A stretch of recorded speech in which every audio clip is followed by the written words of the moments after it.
Pay commission কার্যকরের সিদ্ধান্ত নাকি শুভঙ্করের ফাঁকি? বন্ধুরা, আমরা যখন চাকরির বাজার নিয়ে কথা বলি তখন সরকারি চাকরিজীবীদের বেতন কাঠামো অন্যতম আলোচনার বিষয় হয়ে ওঠে। আর সেই আলোচনার কেন্দ্রে যে শব্দটি ঘুরে ফিরে আসে তা হলো পে কমিশন। সম্প্রতি 24 জুলাই 2025 সরকার একটি নতুন পে কমিশন গঠন করেছে। প্রধান হিসেবে আছেন সাবেক অর্থ সচিব জাকির আহমেদ খান। কমিশনের 6 মাসের জন্য প্রতিবেদন জমা দিতে বলা হয়েছে। শুনতে ভালো লাগে, তাই না?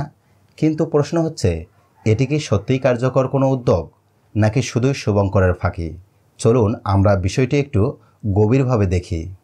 বাংলাদেশে এখন পর্যন্ত মোট 60টি জাতীয় পে কমিশন গঠন হয়েছে। প্রথমটি ছিল 1973 সালে, তারপর পর্যায়ক্রমে 1977, 1985, 1991, 1997, 2005 এবং 2008-09 অর্থ বছরে। সর্বশেষ বড় পরিবর্তন আসে 2015 সালের জাতীয় বেতন স্কেলে, যেখানে 20টি গ্রেড নির্ধারণ করা হয় এবং বেতন কাঠামো এক ধরনের স্তরবিন্যাসে সাজানো হয়। এই 2015 সালের স্কেলই এখন পর্যন্ত চলমান রয়েছে, অর্থাৎ প্রায় 10 বছর ধরে সরকারি কর্মচারীদের বেতন কাঠামো অপরিবর্তিত রয়েছে। এদিকে চলতি বছর সরকার ঘোষণা দিয়েছে একটি বিশেষ ভাতা দেওয়া হবে সরকারি কর্মচারীদের।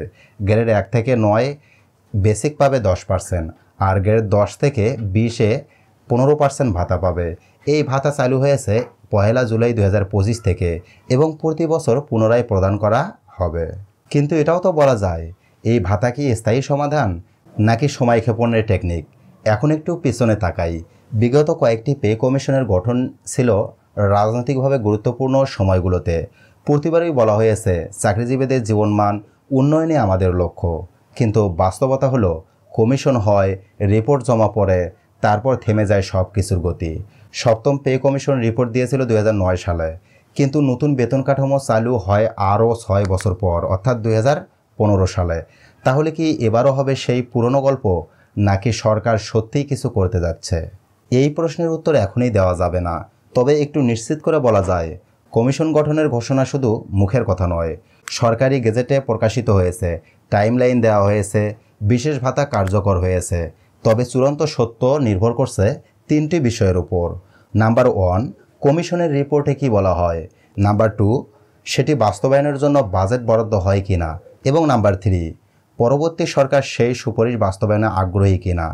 সুতরাং এই মুহূর্তে এই কমিশনকে শুভঙ্করের ফাঁকি বলা সম্ভব নয়, তবে ইতিহাস বলে আমাদের সতর্ক থাকার সময় এখনই। আমি বলি, আমরা আশা রাখি কিন্তু চোখ খোলা রাখি। আপনি কি ভাবছেন, এই কমিশন কি বদল আনবে নাকি আবারও কাগজে কলমেই শেষ হবে? কমেন্টে জানাতে ভুলবেন না আপনার মতামত। আজকের ভিডিওটি এ পর্যন্তই। দেখা হচ্ছে আবারও নতুন কোনো ভিডিওতে। সে পর্যন্ত ভালো থাকুন, সুস্থ থাকুন। আল্লাহ হাফেজ।